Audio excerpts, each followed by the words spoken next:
I think he couldn't see wrong and not want to write it. I just feel he had to try and do something, even if he wasn't successful. He had to try. James, it is a pleasure to meet you. Thank you so much for the time. I really do appreciate it. My pleasure. Speaking with James L. Freedman, the director of Charles Grodin, Rebel with a Cause, which I instantly fell in love with. It's Thank you. but it's easy to fall in love with a guy like Charles Grodin. I admit I more familiar with his stuff from the 80s on, but it's amazing to see the impact of his whole life here. Why did you want to tell Charles's story, James? I had always been a fan of his ever since I saw The Heartbreak Kid. And if you haven't seen that, the only place to see it is on YouTube. But I'd always been a fan of his. And then I saw him on Broadway with Ellen Burstyn same time next year, which is still to this day one of the greatest evenings in the theater I've ever had. And then when I was looking for a new subject for my next film, and I learned about him getting all these wrongly convicted women out of prison, most of whom were mothers of color with young children. I said, "Oh my God, this is what I look for in a subject." My last film, Carl Laemmle, was the man who founded Universal Studios, but he also saved 300 refugee Jewish families from Nazi Germany. So it's like someone who's incredibly proficient in their careers, but also were like supermensches. They just were real humanitarians. And so I'm attracted to those kind of stories. And once I saw that with Grodin, I said, I've got to make this film. This is tremendous. Well, it really is remarkable to see, like, the film balances itself so well. This is a film about a celebrity who does all these incredible things. This is a film about a film career and also a social justice career, and it holds both of these things in tension. I was wondering, based on your research, your time with speaking with so many people, what do you think celebrity meant to Charles? Nothing. Absolutely nothing. Other than the ability to get better film roles, perhaps, but and to have the celebrity to help get these women out of prison. I think that's to give voice to voiceless people. So yes, it had a real value there. But if you ask, and some of his friends said this, and I saw it in him speaking about it himself, if you ask if you asked him, what do you want to be known for? Midnight Run, The Heartbreak Kid, Beethoven, or your social justice work, it's not even a question. It's his social justice work is what he wanted to be known for. And you brought up a very interesting point. He was always interested in social justice. He wanted to be a journalism major, and he got waylaid by this acting career. And then in the last 20 years of his life, he basically didn't work much and spent most of that time helping these women prisoners. He helped change the Rockefeller drug laws, these draconian laws that said at the time when they were written, if you were caught with over 2 ounces of marijuana, cocaine, heroin, you were given a mandatory sentence of 15 years to life. You could be, a lot of these women were set up by police drug stings, and you could be someone who's the most law-abiding citizen in the world, and you're a college kid or whatever, and you buy some pot in 1977 or whenever the laws first came in, and the judge had no ability to lower your sentence, 15 to 20 years to life. It was the most, as I said, draconian drug laws in any Western civilization, and he helped change them. And he visited these women every weekend. I mean, it's just beyond comprehension. And it really is one. He wanted people to know that one person can make a difference, And what he did, certainly had a cost to his life. It was not an easy thing to do, to visit these women and not be able to get them out of prison as quickly as he would have liked, and how slow the wheels of justice turn. But he never gave up. And A couple of these women are coming to a screening, and we're leaving in a couple of days in Washington, D.C., and it's just going to be so heartwarming to see them there, you know, and have them see this film. So it's it makes me feel good that they can be there to see this, and it would See, make him feel good. yeah. This is what's the incredible thing about this, not about Charles and about the Charles we see in this film, is it feels like he had this incredible career, and that's what empowered him Yeah. to do these things. People took him seriously. You know, you show the talk show and people pushing back, saying, "Oh yeah, give us more OJ, give us the sensational stuff." He's like, "I've got other things on my mind." And it cost them. They canceled the show, but he didn't care. Did I he mean, not care? Did he really not care about that stuff? is here's what he would say.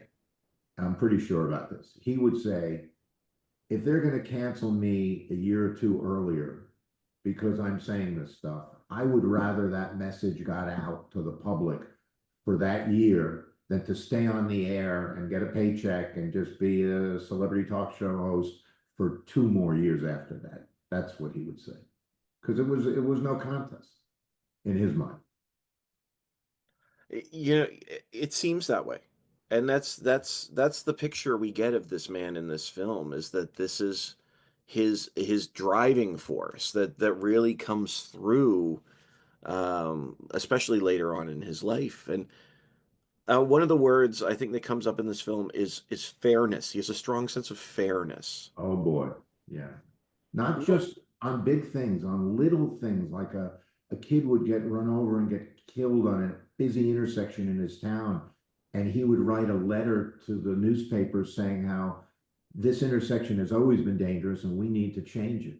Or a youth sports coach would be berating a kid, you know, in Little League or Youth League, and he would confront the coach and the other parents and tell them, we got to get this guy out. You don't, this is not the pros, these are youth sports, you know. And he really, I I think he couldn't see wrong and not want to write it. I just feel he had to try and do something, even if he wasn't successful. He had to try. Well, you know, this maybe you've already answered this then. I'm not sure, but one of the things I was thinking about this film is we talk about greatness, of a person of greatness. And I was wondering what in your mind was it that truly made Charles Grodin great?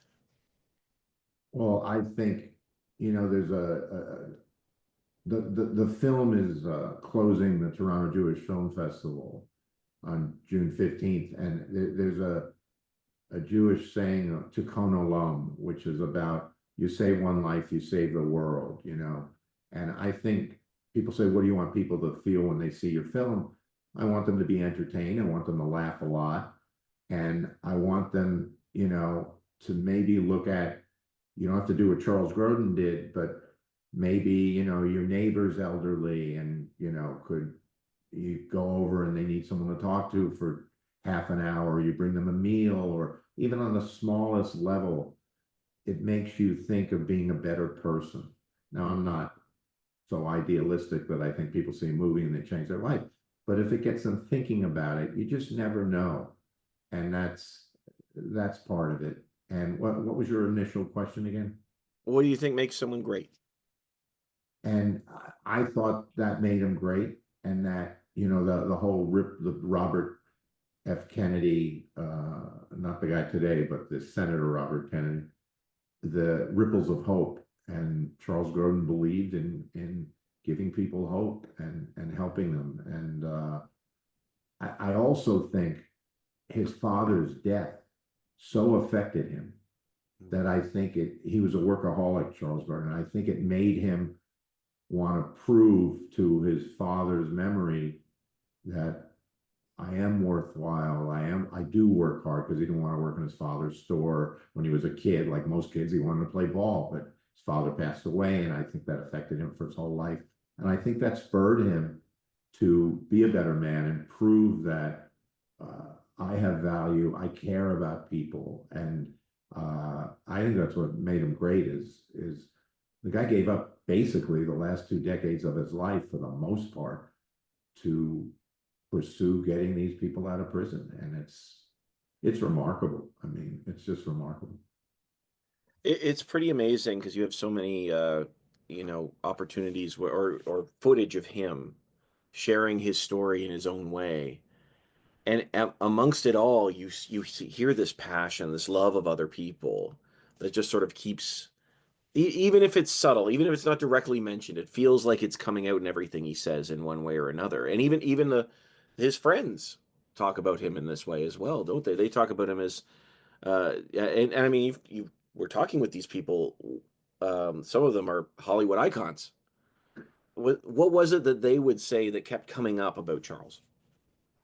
You know, they all, like Robert De Niro, understood who he was at his heart, and respected that. And Alan Arkin, would say, he told me a story where Charles Grodin calls him up and he said they live near each other in Connecticut. He said, I have to come up and see you as soon as you can. And Alan Arkin didn't know what it was about. And Charles Grodin went up there and he spent like 2 hours playing with Arkin's kids. And then Arkin's wanting to know, what is so important that you have to be here? What is it? What is it? And Charles Grodin said, let's take a walk. And they take a walk on Grodin's property. And Alan Arkin says, what is it? What is it? And he says, I need to borrow $20. And you see Alan Arkin's face, and Grodin just cracks up laughing. He said, if you could have just seen your face when I asked you that I needed to borrow $20, and you're going, is he serious? Does he need $20? Is Chuck okay? Is it? And he said, and Arkin laughed so hard, he said, this guy came up to his house, probably took 3 hours total just to do this joke, see the look on his face. Another guy told me Charles' daughter Marion threw a Halloween party, and it was not a costume party. And one guy showed up in a doctor's uniform, and Charles Grodin was at the party. And the guy felt terrible. You're the only guy dressed in a costume. Everyone else is in, suits and ties. And every half hour, he said, Charles Grodin came up to him and he says, excuse me, doctor, I have this pain in my elbow. Is there any? Completely straight. And he said, here's Charles Grodin, the celebrity, coming over to me and making me feel better every half hour with just some other ailment. My knees bother me. Excuse me, do you think you could help me? And then walk away. And he just said it made his night. And he remembered this to this day. This happened like 30 years ago. And he came over to me after a screening and he said this, crazy. That's amazing. That's amazing. Yeah. Honestly, it feels like when you look back at the legacy of Charles Grodin on screen, Yes. every one of us probably has some film that we connect him with. For me, to be honest, it was Great Muppet Caper. That was my first Charles Grodin Really? experience. Yeah, that was mine. I remember him with Miss Piggy was a big deal for me. He did a bit on his talk show and on other talk shows about how he had an affair with Miss Piggy, played it totally straight in London, and he did it with Miss Piggy on his own show. And pretty funny stuff. It's hinted at in the film. So anyway, Say it again. it's that's hinted at in the film. Oh, Uh, yeah, yeah. but honestly, that's what makes him funny. But really, what a film like this does, I agree with you, is what makes him great, is what shows the impact he had. And James, I would recommend for your listeners and you to definitely, I just showed my 20-year-old boys Midnight Run a couple of months ago, and they just loved it. And then The Heartbreak Kid is my favorite film of his, and you can see that on YouTube. That's the only place you can see that. But those are tremendous performances. And there are others in supporting roles in Heaven Can Wait and Real Life. Albert Brooks's very underrated film. Grodin's terrific in that. yeah, he's a remarkable actor, but this film shows us what a remarkable heart he had as well. So, Yeah. Yeah. James, thank you so much for the time. I really One appreciate thing for your it. viewers, if you want to learn more about Charles Grodin, please go to the website charlesgrodinfilm.com. And also, I'm just starting a Twitter feed so I can get some followers. And it's Charles Grodin Film on X or at Chuck Grodin Film. And thank you so much. I appreciate it. Awesome. Let's get the word out on it because it really is a wonderful I piece. appreciate it. Thank you so much. Thank you so much. Have a great day. You too. Thanks. Bye-bye. Bye.